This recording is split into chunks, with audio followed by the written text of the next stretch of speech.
I like Cillian Murphy. You like Cillian Murphy. He was the Einheimer in Barbenheimer. Let's talk about another movie that he was in. This is the intro, bitch.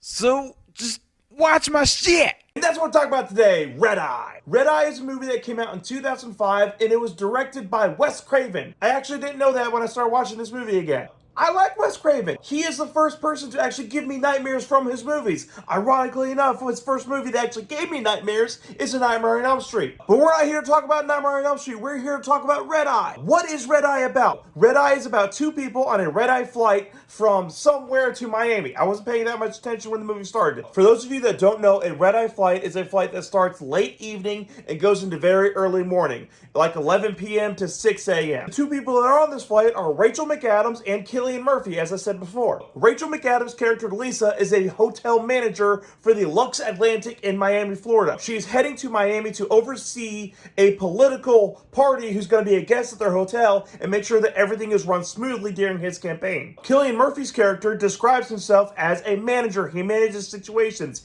He is someone who... Government overthrows, flashy, high-profile assassinations, the usual.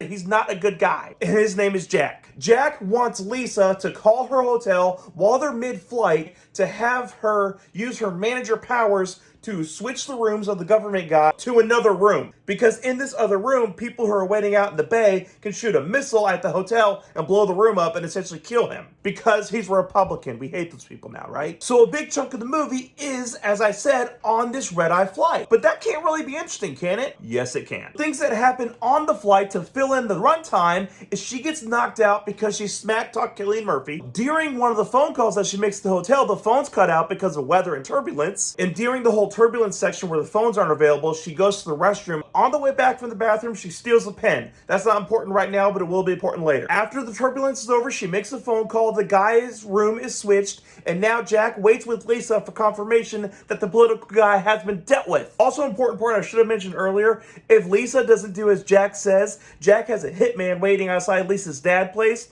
and he'll, kill her dad. Right as the plane lands, Lisa takes that pen that she stole earlier and stabs Jack in the neck.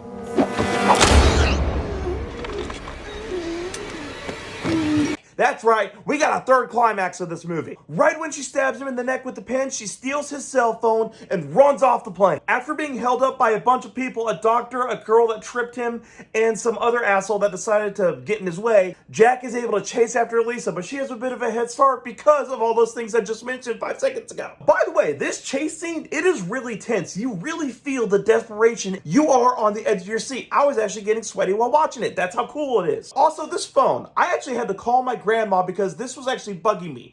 She tries to call the hotel over and over again, but the signal keeps cutting out. Apparently that's a real thing. I guess the signals and the towers weren't as strong as they are now, but eventually the cell phone signal does come back in. She calls the hotel back. They get out of there right as a missile hits the room and destroys everything. By the way, that whole thing of them getting out of the room, tense as fuck, love it. But we still have Lisa's dad to deal with. Lisa drives right to her dad's house, and as she gets there, the assassin is walking up to the door, and she just takes the car and drives it right into him.